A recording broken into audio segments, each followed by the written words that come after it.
ठीक है बेटा, स्टार्टिंग से हम लोग डिस्कस करते हैं। पहले हम लोग मैनेजेरियल इकोनॉमिक्स की बात करते हैं, ठीक है। तो बेसिकली जो इकोनॉमिक्स है हमारा, उसको हम अगर एग्जांपल से एक पहले क्लियर करें, जैसे हमने लास्ट क्लास पहले भी हमने डिस्कस करा था कि एक कंपनी है रेमंड गारमेंट्स, वो जनरली अपैरल्स डिजाइन करती है और विंटर वियर जिनका कलेक्शंस है, जनरली उन्होंने एज्यूम करा कि हमारी जो सेल है विंटर वियर की वो एटलीस्ट होनी चाहिए। लेकिन जब उन्होंने देखा कि सेल नहीं हो रही ऑफ सीजन में, समर्स में, तो उन्होंने कहा कि हम स्टॉक को क्लियर करना है क्योंकि हमारे लिए बर्डन है। तो हमने 75% का डिस्काउंट ऑफर करा विंटर वियर सिलेक्शन में। अब यहाँ पर प्रॉब्लम क्या थी कि जब सीजन था तो उन्होंने एक ह्यूज डिमांड का एक्सपेक्टेशन रखा था, यानी हमारी जो पर्टिकुलर प्रोडक्ट्स है उसकी डिमांड अच्छी होनी चाहिए थी। लेकिन क्यों उसमें क्या हुआ, या तो उन्होंने बहुत ज्यादा डिमांड एक्सपेक्ट कर रखी थी, या हो सकता है वो टाइम पर रेडी नहीं कर पाए उस स्टॉक को, जिसकी वजह से जो स्टॉक है वो उनका अभी क्लियर नहीं हो पाया या अभी कर रहा है लैग। तो इसको प्रॉब्लम को इनको समझना चाहिए था कि क्या चीजें हुई हैं। सबसे पहला तो इन्होंने जो विंटर कलेक्शन जब बनाया तो इन्होंने 20% का नॉमिनल डिस्काउंट ऑफर करा था जब सीजन चल रहा था विंटर्स का, यानी दिसंबर के बाद वाला। वहां पर उन्होंने कहा कि हम ज्यादा से ज्यादा स्टॉक रेडी करके रखते हैं और ज्यादा से ज्यादा डिमांड आएगी हमारे पास और हम उसको क्या करेंगे, सेल करेंगे। और लेकिन एक्चुअल में ऐसा नहीं हो पाया। वहां पर उनके लिए उन्होंने डिस्काउंट ऑफर करने के बाद भी जो भी उन्होंने डिमांड प्रेडिक्ट करी थी उससे डिमांड काफी कम रह गई। तो ये जो इनके पास लॉस था ये बहुत ज्यादा था, यानी एक्सेस स्टॉक हो गया। वो एक्चुअल में क्यों हुआ, क्योंकि सारा जो भी हमारा प्रॉब्लम है वो डिपेंड करती है सप्लाई और डिमांड से। यानी हमें अगर किसी भी इकोनॉमिक एक्टिविटी को करना है तो सबसे पहले हमें किसी भी कमोडिटी की डिमांड और सप्लाई का एस्टिमेशन बहुत अच्छे से करना होगा। यानी एसेंशियल फीचर ही हमारा है किसी भी इकोनॉमिक एक्टिविटी का कि पहले हमें उस पर्टिकुलर कमोडिटी की डिमांड पता हो, और सप्लाई हम कैसे करेंगे तो सप्लाई के जो डिफरेंट फैक्टर्स हैं वो हमें पता करने होंगे। तो सबसे ये क्रूशियल डिसीजन है किसी भी इकोनॉमिक्स में।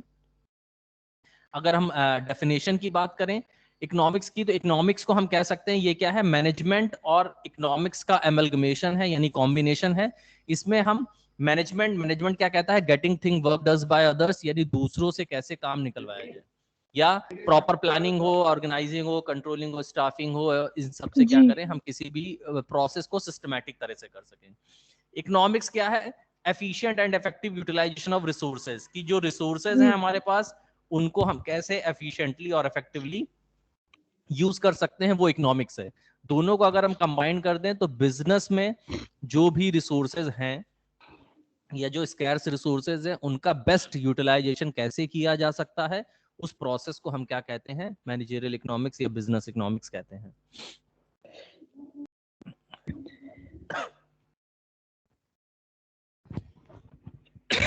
जनरल जो डेफिनेशन है इकोनॉमिक्स की वो यही है कि ये क्या है, एमलगमेशन है इकोनॉमिक थ्योरी का बिजनेस प्रैक्टिसेस से। यानी जो भी हमारी इकोनॉमिक थ्योरीज हैं जो बताती है ग्रोथ है की डेफिनेशन है,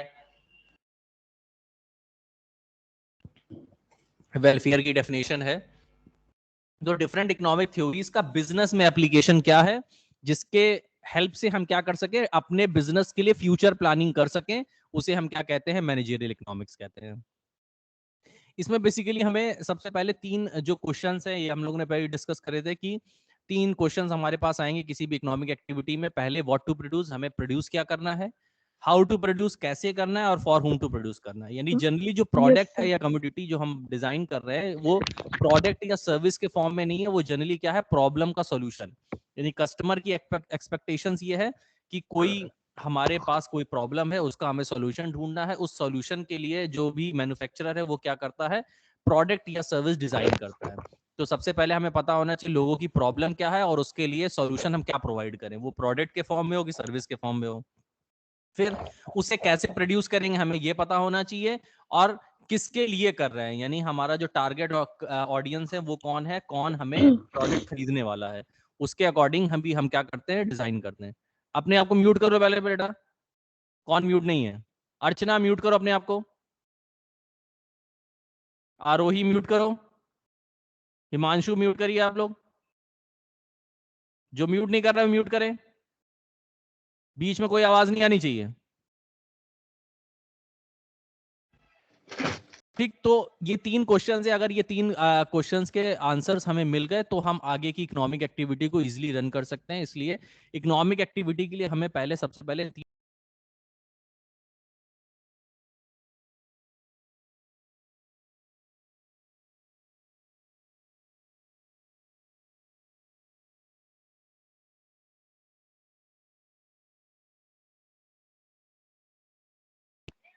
सर आपकी वॉइस नहीं आ रही। Sir, your mic is muted.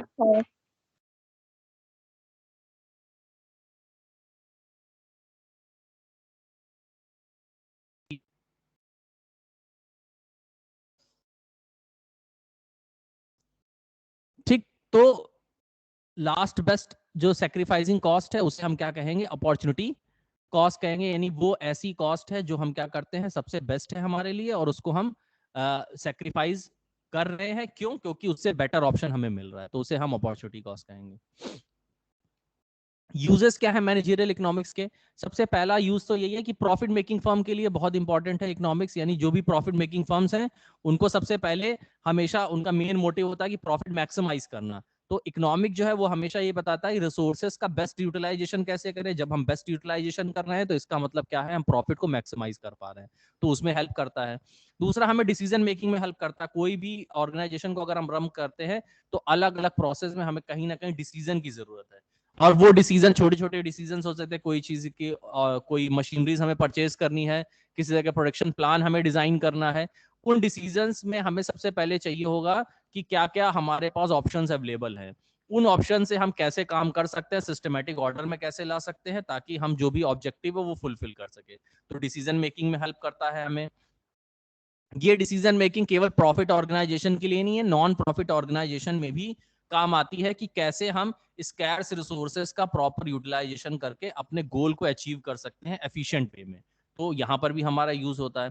इसके अलावा ये मैनेजरियल इकोनॉमिक्स अलग अलग डिसीजंस में हमें काम आता है, जैसे प्राइस एनालिसिस, किसी भी कमोडिटी का प्राइस कैसे डिसाइड करना है। हमने प्रोडक्ट या सर्विस को फॉर्म में डेवलप तो कर लिया, लेकिन उसका क्या रीजनेबल प्राइस होना चाहिए, यानी किस प्राइस पर कंज्यूमर रेडी है उसको परचेज करने के लिए, तो उसमें हेल्प करता है हमारी। प्रोडक्शन एनालिसिस में प्रोडक्शन कैपेसिटी क्या है, कॉस्ट हमें कितनी रखनी है, ठीक है, कितना हमारा आउटपुट होना चाहिए, उस आउटपुट को हम कैसे मैनेज करेंगे, वो सारे डिस्कशंस में हमें हेल्प करता है। कैपिटल बजटिंग में कैपिटल कितनी होनी चाहिए और हर कैपिटल इनिशियल स्टेज पे कितनी रिक्वायरमेंट है, या फ्यूचर में अगर हमें कैपिटल की रिक्वायरमेंट होगी कहाँ से हम अरेंज करेंगे या कैसे उसको बिजनेस में एम्प्लॉयड करेंगे, वो हमें पता होना चाहिए। रिस्क एनालिसिस, इसके अलावा कि बिजनेस हमेशा किस पे काम करता है, रिस्क पे, और रिस्क बिजनेस के लिए एसेंशियल है। यानी किसी भी एक्टिविटी को करने के लिए हमें रिस्क बियर करने की कैपेबिलिटी को अपनी पहले आइडेंटिफाई करना होगा, यानी कितना रिस्क हम बिजनेस में ले सकते हैं। उस कैलकुलेटेड रिस्क को लेकर हम आगे बढ़ते हैं, यानी जो भी हम डिसीजन लेते हैं वो कैलकुलेटेड रिस्क की तरह लेते हैं। तो सबसे पहले हमें कैलकुलेटेड रिस्क को हम आइडेंटिफाई कर लेते हैं और फिर उसके अकॉर्डिंग डिसीजन लेते हैं कि क्या हम सरवाइव कर पाएंगे। अगर हम सरवाइव कर पाएंगे तो उतना हम रिस्क लेंगे, अगर हम सरवाइव नहीं कर पा रहे हैं तो उस रिस्क की तरफ हम नहीं जाएंगे। देन डिटर्मिनेशन ऑफ डिमांड, हम जो डिमांड है उसको डिटरमाइन करते हैं कि किसी भी पर्टिकुलर कमोडिटी की डिमांड क्या होगी, क्योंकि अगर एक्सपेक्टेशंस हम पहले से एंटिसिपेट नहीं करेंगे डिमांड कितनी होगी, तो हम क्या करेंगे, एक्चुअल में उस प्रोडक्ट को सही तरह से यूटिलिटी प्रोवाइड नहीं कर पाएंगे उस प्रोडक्ट या सर्विस से कंज्यूमर्स के लिए। तो हमें पहले डिमांड का डिटर्मिनेशन करना होगा। यानी इकोनॉमिक्स जो एक बिजनेस इकोनॉमिक्स या मैनेजर इकोनॉमिक्स है वो इन जगह पर आपके यूज होती है, यहाँ पर आपके काम आती है। इसके अलावा जो इकोनॉमिक्स है वो डिफरेंट अदर एक्टिविटीज या अदर एनवायरनमेंट से क्रिएट करती है या रिलेट होती है। पहला आता है इकोनॉमिक एक्टिविटी से। जाहिर सी बात है जो बिजनेस इकोनॉमिक्स है वो इकोनॉमिक का ही एक पार्ट है, यानी इकोनॉमिक्स एक बहुत ब्रॉड कॉन्सेप्ट है। इकोनॉमिक में वो सारी एक्टिविटी जो हमारे पूरे इकोनॉमिक एनवायरनमेंट में एग्जिस्ट कर रही हैं वो इकोनॉमिक्स है। लेकिन बिजनेस इकोनॉमिक्स में हम केवल वही प्रैक्टिसेस को पढ़ते हैं या उतनी ही इकोनॉमिक्स पढ़ते हैं जो बिजनेस को अफेक्ट कर रही है, यानी वो फैक्टर्स जो हमारे बिजनेस को अफेक्ट कर रहे हैं केवल हम उनको ही स्टडी करते हैं। इसका मतलब इकोनॉमिक एक्टिविटीज आपने कहा, अगर हम मैक्रो इकोनॉमिक्स की बात करें तो जीडीपी रेट है, जीएनपी है, नेशनल इनकम है, ठीक है, इन्फ्लेशन है, ये कहीं ना कहीं बिजनेस को अफेक्ट करती हैं, लेकिन हम इनको बहुत माइन्यूट टर्म्स में स्टडी करते हैं क्योंकि इनको कैलकुलेट करना या इनको एस्टिमेट करना ये हमारा काम नहीं है, ये पॉलिसी मेकर्स का काम है। लेकिन इनके इन्फ्लुएंस हम पर कितना पड़ेगा इस चीज को हम स्टडी करते हैं बिजनेस में। तो मैनेजरियल इकोनॉमिक्स इकोनॉमिक्स से रिलेटेड है। सोशल फैक्टर से रिलेटेड इसलिए है क्योंकि हम एक सोसाइटी में रह रहे हैं प्रोडक्ट या जो सर्विस हम डेवलप कर रहे हैं वो किसके लिए कर रहे हैं, सोसाइटी के मेंबर्स के लिए कर रहे हैं। तो अगर सोशल फैक्टर हमने नहीं पढ़ा या सोशल फैक्टर को नहीं समझा कि कैसे लोग यहाँ पे रहते हैं, वो किस तरह के प्रोडक्ट को एक्सेप्ट करेंगे, किस तरह के प्रोडक्ट को रिजेक्ट करेंगे, तो सोशल फैक्टर हमें पता होना चाहिए, उसके अकॉर्डिंग ही हम डिजाइन कर सकते हैं। देन पॉलिटिकल फैक्टर यानी जो भी लोकल गवर्नमेंट्स हैं वो फेवरेबल आपके लिए क्लाइमेट या फेवरेबल कंडीशंस प्रोवाइड कर रही हैं कि नहीं कर रही हैं। अगर वो फेवरेबल कंडीशंस प्रोवाइड कर रही हैं तो आप बिजनेस को रन कर सकते हैं या बिजनेस की ग्रोथ आपकी की श्योरिटी होती है। अगर वो फेवरेबल नहीं है या कहीं पर उनके जो रूल्स रेगुलेशन है वो बहुत ज्यादा स्ट्रिक्ट है, आपके लिए लिबरल नहीं है, तो आपको आगे प्रॉब्लम क्रिएट हो सकती है। तो पॉलिटिकल एनवायरनमेंट को हमें स्टडी करना होगा, देन फिर हमें आगे बढ़ना होगा। इसके अलावा सबसे इंपॉर्टेंट है टेक्नोलॉजिकल एनवायरनमेंट, क्योंकि टेक्नोलॉजी सबसे इंपॉर्टेंट है। अगर हम प्रोडक्ट या सर्विस डेवलप कर रहे हैं तो वो किस टेक्नोलॉजी का यूज करके हम वो प्रोडक्ट या सर्विस डेवलप कर रहे हैं। अगर वो टेक्नोलॉजी ऑब्सोलीट हो चुकी यानी उससे बेहतर एडवांस टेक्नोलॉजी अवेलेबल है मार्केट में, तो हमारे लिए आगे की फंक्शनिंग सही नहीं रहेगी, स्मूथ नहीं रहेगी। तो हमें सबसे पहले टेक्नोलॉजिकल अपग्रेड करना होगा अपने आप को। जो भी टेक्नोलॉजीज हैं वो अपडेटेड होनी चाहिए हमारे पास, और उसका यूज करके हम प्रोडक्ट या सर्विस को डेवलप करें। अगर इस तरह का हम करते हैं तब तो हम आगे चीजें सही कर पाएंगे, और अगर ये चीजें हम टेक्नोलॉजिकली अपडेट नहीं करेंगे तो हमारे लिए आगे जो भी फंक्शनिंग है वो प्रॉपर नहीं हो पाएगी। इसके अलावा हमें कुछ चीजें और समझनी होती हैं कि मार्केट एनालिसिस करने के लिए कितने तरह के कंपटीशन होते हैं। तो जनरली कंपटीशन होता है या तो ब्रांड कंपटीशन होता है, यानी ब्रांड जो इमेज है आपकी वो डिफाइन करती है, वो कंपनी का लोगो हो सकता है, वो किसी की टैगलाइन हो सकती है। उससे हम क्या करते हैं, कंपेयर करते हैं, यानी डिफरेंट जो कंपनीज हैं वो अपने ब्रांड से आइडेंटिफाई होती हैं। ब्रांड क्या है, एक पॉपुलैरिटी, एक इमेज है जो उन्होंने एकदम से नहीं बनाई है, वो टाइम लगता है उसको ब्रांड इमेज को बनाने में। तो ब्रांड कंपटीशन अगर किसी पर्टिकुलर प्रोडक्ट या सर्विस के लिए किसी पर्टिकुलर कंपनीज के को मुश्किल है, क्योंकि वहां पर ब्रांड का कंपटीशन है, दोनों इक्विवेलेंट ब्रांड पे हैं या दोनों इक्विवेलेंट प्रेस्टिजियस ब्रांड है या बहुत पॉपुलर ब्रांड है। जैसे हमने पेप्सिको और कोक का हमने एग्जांपल बताया था आपको, तो दोनों आपके ब्रांड जो है वो वेल एस्टेब्लिश्ड है, तो उनमें जो कंपटीशन है वो ब्रांड का नहीं हो सकता, लेकिन एक नॉन ब्रांडेड आइटम्स का और ब्रांडेड आइटम्स से, जैसे हम टी का एग्जांपल लें तो हम कहें अगर पैक्ड आइटम्स में हम टाटा टी की बात करें तो वो ठीक है, एक ब्रांड है, लेकिन अगर हम अनऑर्गेनाइज्ड मार्केट में बात करें तो टी ओपन मार्केट में भी आपको मिलती है, लेकिन वो हो सकता है शायद पैकेट में हो, लेकिन वो जो भी है ब्रांडेड नहीं है। तो इसकी वजह से वहां पर कंपटीशन क्या है, ब्रांड कंपटीशन है। तो आदमी जो कंज्यूमर्स हैं वो जनरली डिमांड करते हैं ब्रांड की, जिसको वो जानते हैं, जो पॉपुलर है उसकी पर्टिकुलर प्रोडक्ट की डिमांड करते हैं, जो अनब्रांडेड है उसकी ज्यादा डिमांड नहीं करते हैं। तो ब्रांड कंपटीशन हो सकता है। दूसरा इंडस्ट्री कंपटीशन होता है, इंडस्ट्री में आपस में एक दूसरे से इंटरेक्शन होता है, एक दूसरी इंडस्ट्री एक दूसरे को सपोर्ट भी करती है, यानी कुछ ऐसे प्रोडक्ट्स हैं जो एक दूसरे के लिए रॉ मटेरियल हो सकते हैं, उस रॉ मटेरियल को प्रोसेस करके वो फाइनल प्रोडक्ट बनाते हैं। तो इंडस्ट्री में आपस में कंपटीशन भी हो सकता है कि अगर एक दूसरे पे डिपेंडेंट है वो, तो इंडस्ट्री कंपटीशन है। प्रोडक्ट कंपटीशन, प्रोडक्ट में वेरिएशन, यानी प्रोडक्ट को इनहेंसमेंट करके आप जैसे अगर कस्टमाइज्ड प्रोडक्ट दे रहे हैं यानी सर्विसेज को आप चेंज करते जा रहे हैं, तो प्रोडक्ट कंपटीशन है, यानी जो बेहतर प्रोडक्ट अवेलेबल कराएगा कस्टमर्स उसकी तरफ जाएगा या उसके से प्रोडक्ट परचेज करेगा।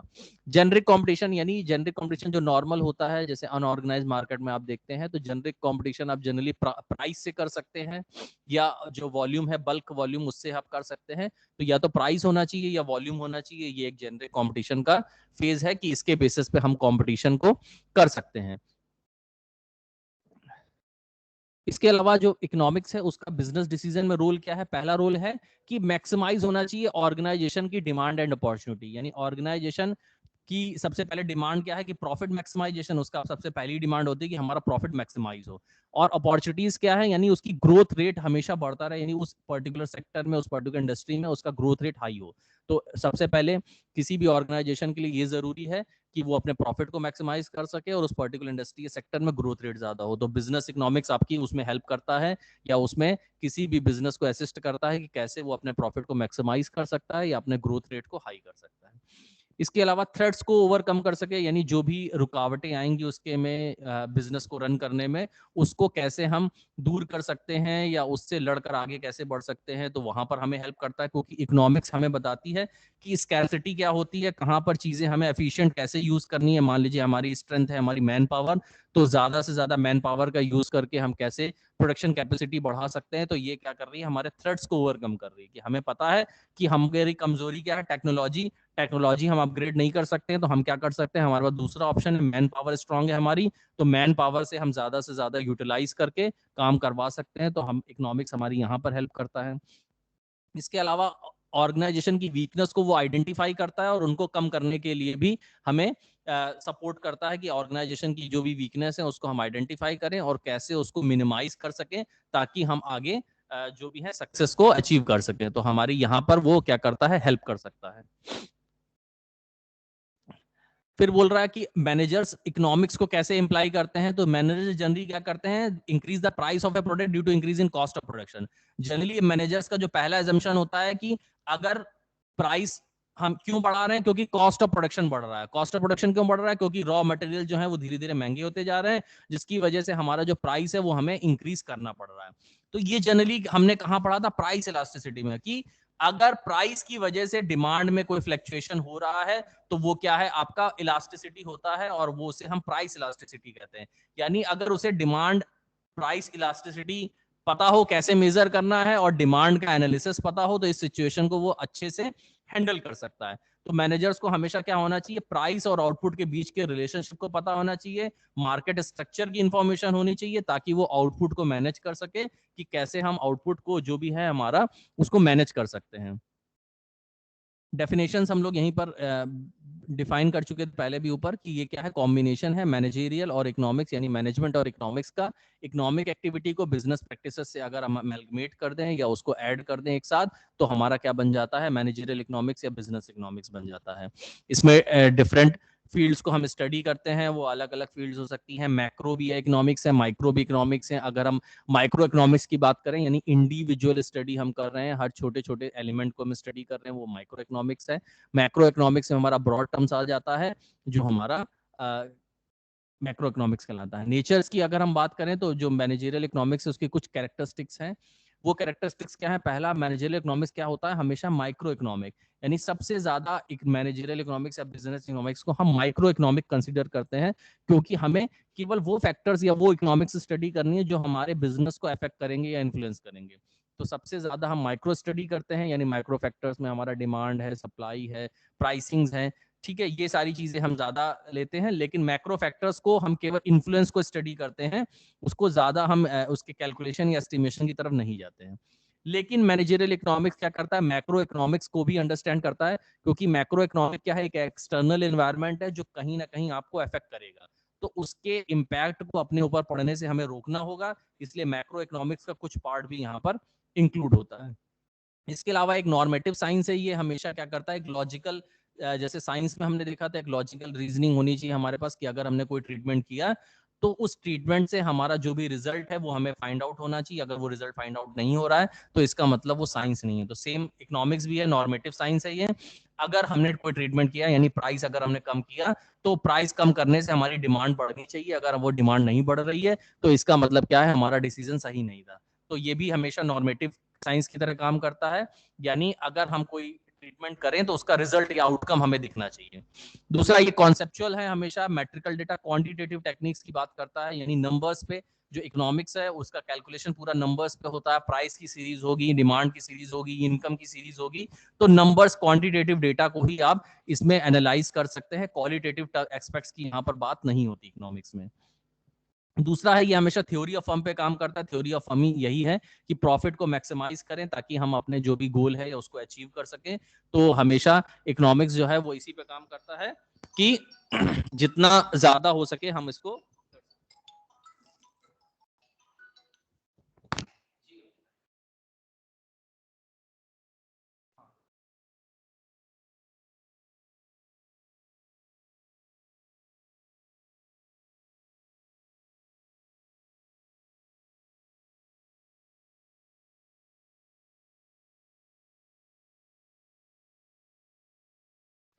ठीक है बेटा। तो इसमें ये क्या है, थ्योरी ऑफ फर्म को भी करता है कि यानी थ्योरी ऑफ फर्म कहता है प्रॉफिट मैक्सिमाइजेशन, यानी जितना ज्यादा हम प्रॉफिट मैक्सिमाइजेशन की तरफ जाएंगे। और प्रॉफिट मैक्सिमाइजेशन कब होगा, जब हम कॉस्ट को सही से मैनेज कर पाएंगे। यानी हमारा मेन फोकस होना चाहिए कॉस्ट हम मिनिमाइज कर सकें, ताकि ज्यादा से ज्यादा मार्जिन हो हमारा, प्रॉफिट को हम मैक्सिमाइज कर सकें।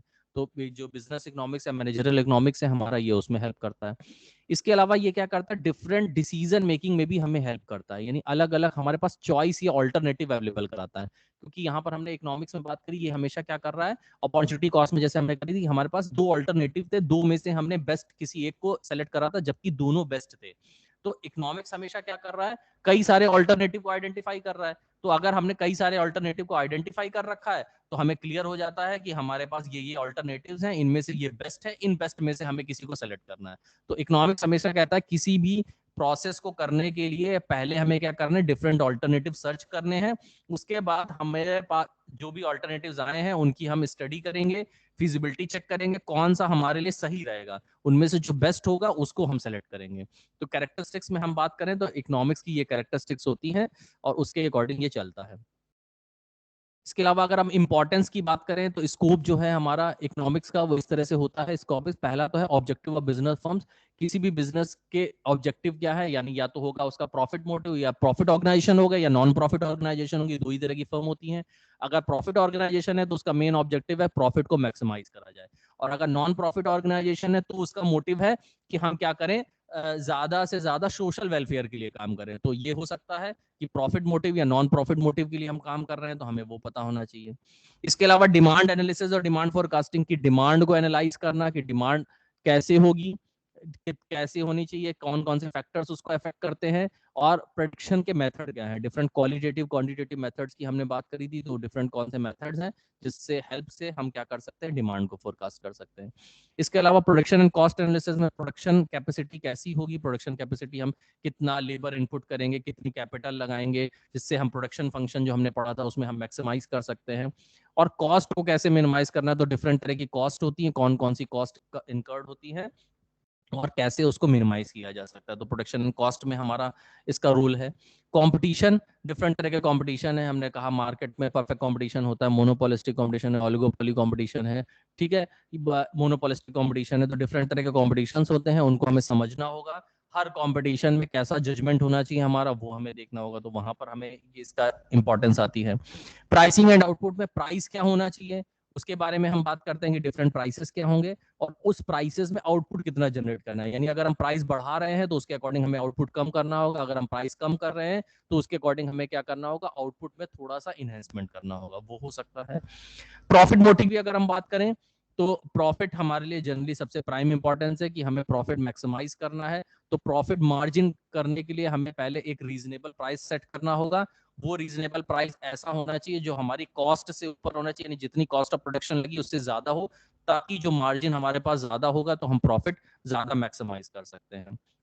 इसके अलावा इन्वेस्टमेंट और कैपिटल बजटिंग में कि इन्वेस्टमेंट हमें कितना करना है और कैपिटल कितनी जरूरत है और उसको कब एम्प्लॉयड करनी है। तो वो एक मेजर डिसीजन है कि कैपिटल को कितने रेशियो में लगाया जाए और कैसे। जैसे हमने स्टार्टिंग में भी बात करी थी कि कोई भी कैपिटल की रिक्वायरमेंट तो बिजनेस में एक ही बार में पूरा पैसा नहीं लगाते हैं हम लोग, क्या करते हैं थोड़ा पैसा हम लगाते हैं, उसके बाद वेट करते हैं नेक्स्ट रिक्वायरमेंट जो आती है, देन फिर हम उसको आगे प्रोसेस करते हैं। इसके अलावा प्रोडक्ट की पॉलिसीज जो हमें बनानी है, प्रमोशनल स्कीम्स बनानी है या मार्केटिंग स्ट्रेटजी अगर हमें डेवलप करनी है, तो उससे रिलेटेड भी जो हम डिस्कशन करते हैं तो वहां पर भी हमारा इकोनॉमिक्स काम आता है। तो प्रोडक्ट की पॉलिसी डेवलप करने में जैसे डिफरेंट प्रोडक्ट की पॉलिसी है, इसकी वारंटी पीरियड क्या होगा, ठीक है, तो वो हम डिसाइड कर सकते हैं। प्रोडक्ट के इंग्रेडिएंट्स हमने कौन कौन से बनाए हैं उसके बारे में हम कर सकते हैं। प्रमोशनल स्कीम्स में हमको कब डिस्काउंट ऑफर करना है, कैसे करना है, कोई अगर अदर स्कीम्स देखनी है, किस तरह की हमको इवेंट कोई प्रमोशन चलाने हैं, किसी कोई इवेंट के साथ हम अलाइन कर रहे हैं अपने प्रोडक्ट के प्रमोशन को, वो हो सकता है। इसके अलावा मार्केटिंग स्ट्रेटजी कैसी होनी चाहिए, एडवर्टीजमेंट क्या होना चाहिए, टैगलाइन हमारी एडवर्टीजमेंट की क्या होनी चाहिए, लोगो हम कैसे डिजाइन करें अपने जो भी ब्रांड है उसका। तो ये सारी स्ट्रेटजी भी हमारी इकोनॉमिक्स में काम आती है। ठीक है, तो आज हम लोगों ने बेसिकली केवल इकोनॉमिक्स है क्या उसके बारे में डिस्कशन करा, इकोनॉमिक्स क्या है, ठीक, डिफरेंट तरह के कॉम्पिटिशंस कैसे होते हैं हमने वो बात करी। मैनेजरियल इकोनॉमिक्स में हमारे पास 3 क्वेश्चंस जो है मेजर, वो हमें what to produce, how to produce and for whom to produce, ये पता होना चाहिए। इसके अलावा कौन कौन से इन्वायरमेंट्स हैं हमारे लिए इकोनॉमिक, सोशल, पॉलिटिकल, टेक्नोलॉजिकल, ये हमें पता होने चाहिए। देन हम बात करें कैरेक्टरिस्टिक्स की, तो एक मैनेजरियल इकोनॉमिक्स या बिजनेस इकोनॉमिक्स की ये कैरेक्टरिस्टिक्स होती हैं। ये माइक्रो भी होता है, ये मैक्रो है, ये नॉर्मेटिव साइंस है, ये कॉन्सेप्चुअल बेस्ड होता है, ये थ्योरी ऑफ फर्म को क्या करता है, और इसमें डिफरेंट ऑल्टरनेटिव्स के बारे में बताया जाता है। इसके अलावा स्कोप की अगर हम बात करें तो ये ऑब्जेक्टिव ऑफ बिजनेस फर्म को देखता है, डिमांड एनालाइज में काम आता है, प्रोडक्शन एंड कॉस्ट में आता है, कंपटीशन में काम आता है, प्राइसिंग आउटपुट में हेल्प करता है, प्रॉफिट मैक्सिमाइजेशन में है, इन्वेस्टमेंट एंड कैपिटल बजटिंग में है, प्रोडक्ट पॉलिसी में है, या मार्केटिंग स्ट्रेटजीज में हमारे काम आता है। ठीक है, इसमें आज जो पढ़ा है किसी कुछ पूछना है इसमें?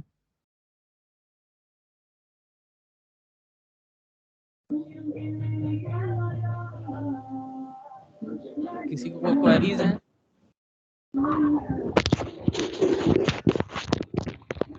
हाँ, किसी को कुछ पूछना है? सर प्रॉफिट मैक्सिमाइजेशन बता